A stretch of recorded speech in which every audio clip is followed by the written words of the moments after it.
better get back to the negotiating table. Sabi niya po, just days before 2025 ended, we were treated to an exchange of barbs between some... Ano ba naman to? Ano ba naman to? English? Ayoko na itong English eh. Kaya ayan ha. And Chinese embassy here in Manila. Nagkaroon daw po ng exchange of bars ng Filipino at Chinese. Ironically, this started when a Chinese Liberation Army Navy ship assisted a Filipino fisherman whose boat got stranded. Yan lang. When the boat gets stranded somewhere in the contested areas in the South China Sea. Dahil daw to sa mga isda na stranded sa South China Sea.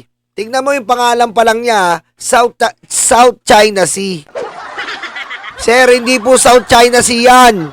West Philippine Sea. Aray ko. Aside from the help it extended to the fisherman, the Chinese Navy contacted the Philippine Coast Guard via radio to facilitate the fisherman rescue. Tumawag daw po ang Chinese Coast Guard para i-rescue daw po doon sa pangangalaga ng Chinese ang mangisda. Right after the incident, Commodore J. Tariela, ayan po, mainit si Commodore, issue a statement not only denying the radio contact made by Chinese Navy, but also dismissing it act of assistance to the Filipino. Parang sinabi niya po, si J. Tariela raw po, imbis na sabihin daw yung totoo, na tinulungan ng Chinese ang mga isda, ay hindi daw po sinabi.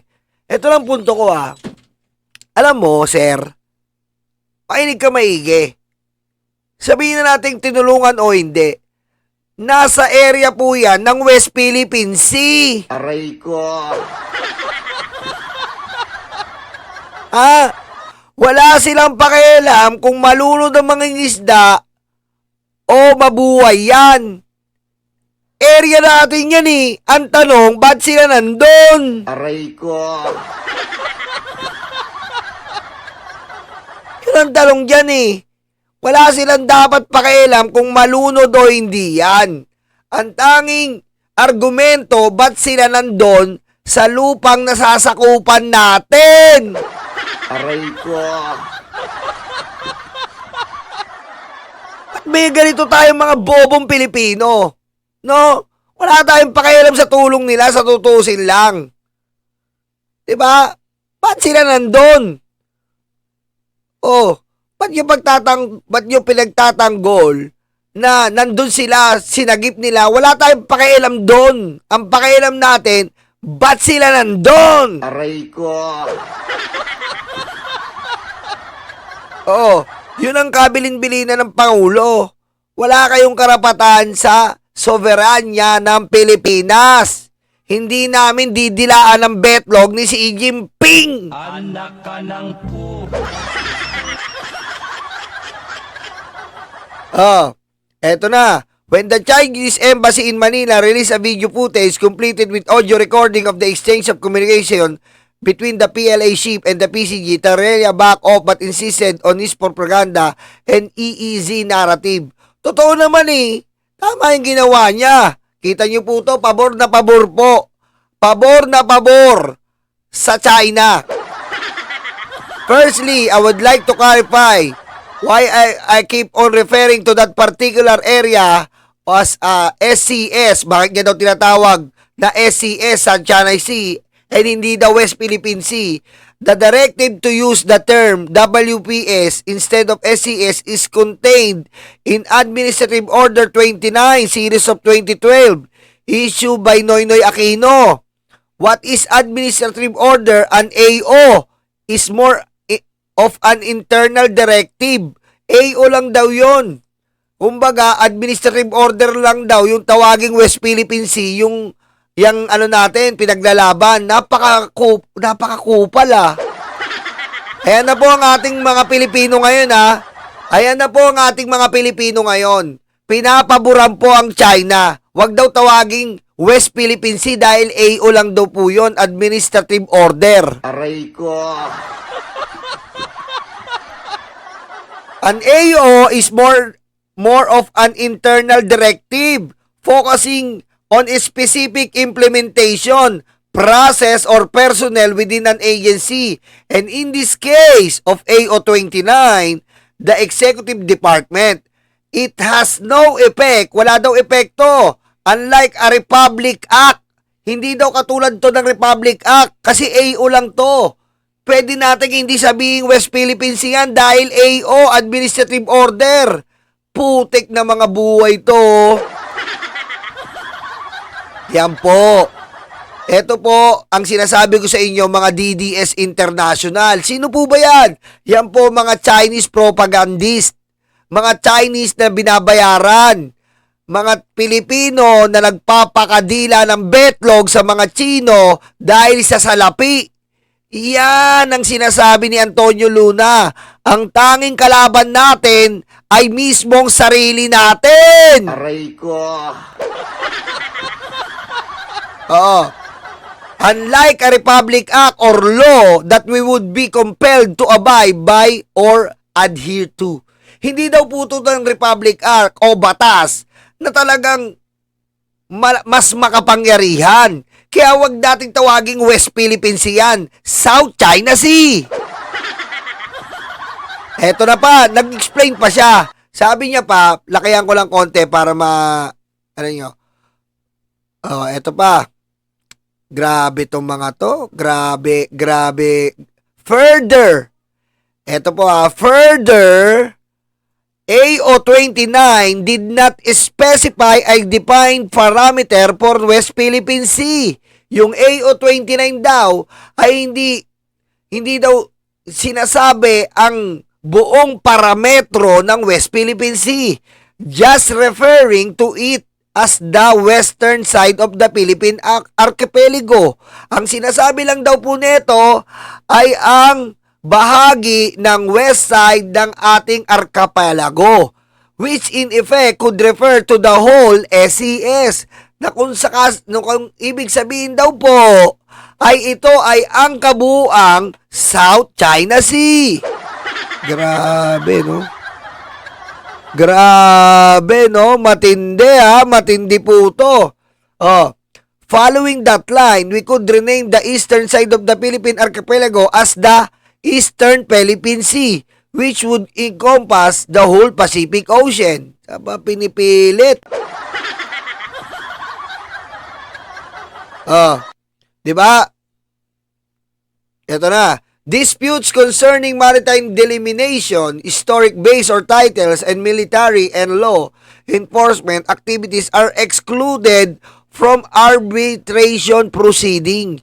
Talagang pinipilit po nila na hindi natin i-implement yung UNCLOS. Ganyan po ang propaganda ng mga DDS. Nakita nyo nga si Peluca, De Marcoleta, De Pulgoso. Ano sabi? Walang West Philippine Sea. Aray ko.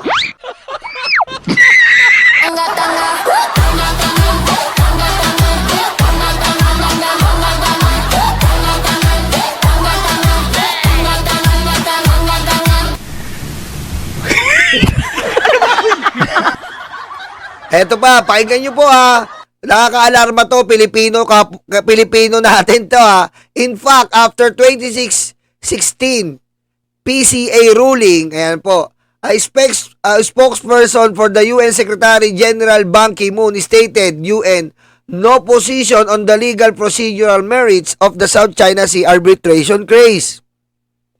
The ICJ also made it clear that it had no involvement in the PCA.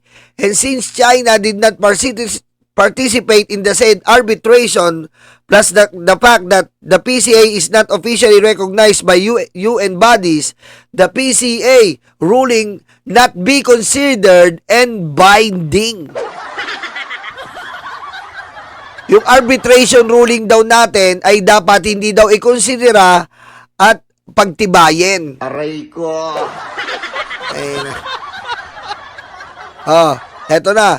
Now on the EEZ is not part of our national territory. Hindi daw po yung EEZ ay part ng ating national territory. Aray ko. Grabe kakupalan ng mga taong propagandist ng China. The surface water of the EEZ, which extends to 12 to 200 nautical miles from the baseline, are considered international water. Hindi daw sa atin yon, international water, where freedom of navigation applies. Ibig sabihin, yung 12 to 200 nautical miles mula po sa baybayin natin, mula po sa may kabiasnan, mula po sa pwede pong may nabubuhay na tao, doon po kasi sukatan yan eh. As long as may nabubuhay na tao, susukatin yan hanggang doon. Hindi daw po, hindi daw po sakop ng Pilipinas. Ito daw po ay international water na hindi dapat tawaging West Philippine Sea. Aray ko.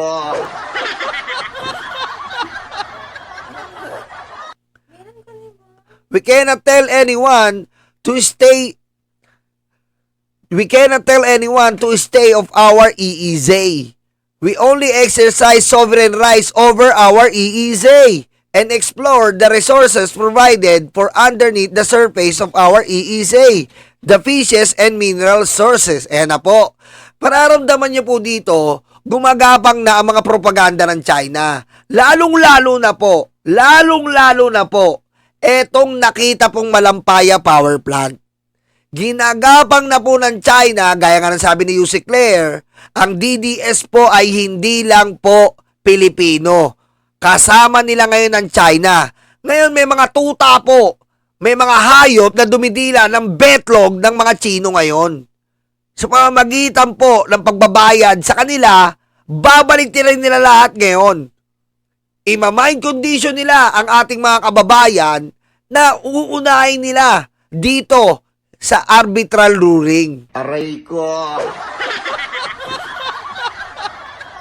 Ito pa. They claim the Chinese act of helping the Filipino fishermen was mere propaganda. But China under UNCLOS is obligated to extend assistance. Kundi ba naman itong bobo, no? Ang bobo-bobo na ito. Wala na tayo sa argumentong tinulungan. Kung hindi, kahit hindi nila tulungan yan, sorry kahit mamatay yung mangingisda dyan, wala kayong pakialam, China. Bakit? Sa ating niyang teritoryo. Ang tanong, bakit kayo nasa teritoryo ng Pilipino? Ang bobo nyo.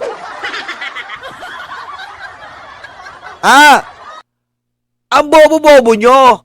Yun ang argumento rito. Bakit kayo nasa teritoryo ng Pilipinas? At kung nakita yung nalulunod, nasiraan, mamamatay ang mangingisda, wala kayong pakialam doon dahil first of all, wala kayo dapat sa teritoryo ng ating katubigan. Pero dito sa article na to, wag daw sundin ang AO, Administrative Order na may West Philippine Sea. Puti ko, ibig sabihin, bobo ang nagdesisyon sa UNCLOS. Aray ko. Ibig sabihin, yung arbitral ruling natin na dinesisyonan ng international na ng mga hurado or international court na umahawak dyan sa UNCLOS ay baliwala. Dahil nga, South China Sea yan. So, mas magaling pa tong article na to, kesa sa UNCLOS. Aray ko. Ginastusan po natin yon, Ginastusan po natin yon para maipanalo ang soberanya ng Pilipinas. Tapos may mga Pilipino na mismo bayan nila ay pinagkakalulo na hindi daw po yung West Philippine Sea. That yan daw po ay South China Sea. Aray ko. Eto pa. But China under UNCLOS is obligated to extend assistance. Kita mo kabobo, no? Under daw UNCLOS, ang China daw po ay kailangan normal na tumulong, mag-extend ng assistance. Kundi ba naman bobo? Mag-extend ka ng assistance to your own limit, to your own area, to your own sovereignty. But if you are extending to the other area, especially West Philippine Sea, which is, we won in UNCLOS that the West Philippine Sea is for the Filipino and for the Filipino only, you cannot make any assistance around it because you are violating the sovereignty or the UNCLOS ruling. Stupid mother father. Aray ko. Ha? Do you think I can not talk international?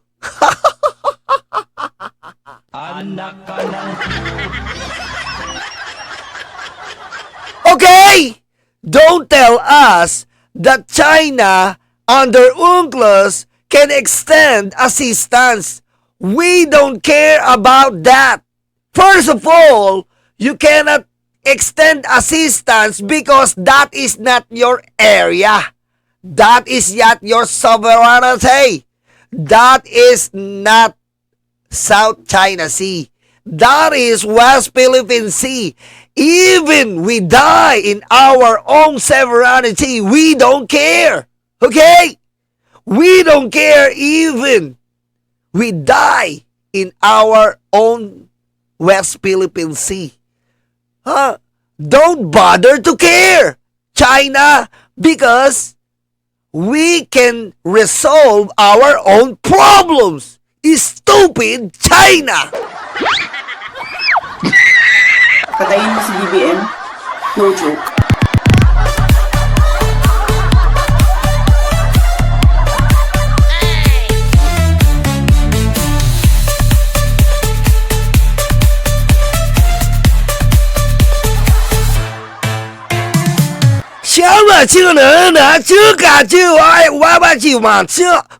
West Philippine na chika no ma chika ma hicho tumbung na tumbung na ng betlo na chika no ha chaka ila chuma na chuma Lula chunga na kutu na chuka na betlo na chula ji gong chika chong chang chang bang chong chang chucha Xi Jinping. Aray ko.